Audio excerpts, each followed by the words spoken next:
So what do you guys think has unlocked at least some little bit of Akil Baddoo's power?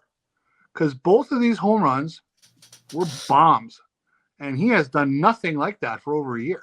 That's weird because it's been in there. We saw it in Toledo last year. We saw a little bit in Toledo this year too. I just part of it, and it's funny if you look at when you're watching game day, they'll have the little hot zones built in there for you, and it's just ice cold blue on the inside to him.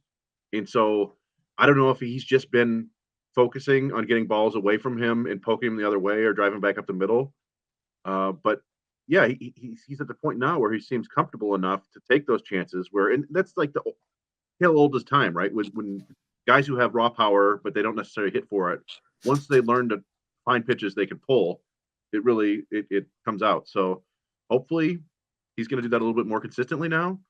I think any power you get from him is a bonus, right?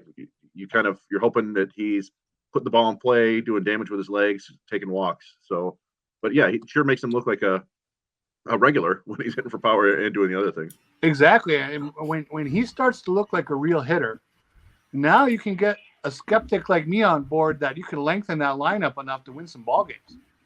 Because it was now you don't have to shut it down after the fifth batter in the lineup.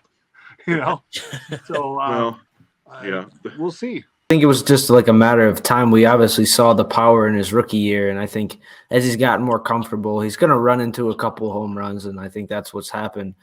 But yeah, like you said, lengthening the lineup, I think he's filled in really nicely and taken advantage of the opportunity he's been given. And yeah, like I said, I think he's just getting more confident. He's getting more at bats, and eventually he was going to run into a couple of them. I think one of the biggest things too is that during all this, what's been interesting is the lack of kind of Jake Rogers is quietly struggling a little bit. Like is kind of not, the power isn't there hasn't been there recently. And, you're seeing the same thing with kind of Eric Haas. And so the Tigers are doing this really without getting, the Tigers were among, I think one of the, in terms of offensively speaking from the catchers last year, kind of down the middle of the pack towards the bottom of the pack. And so,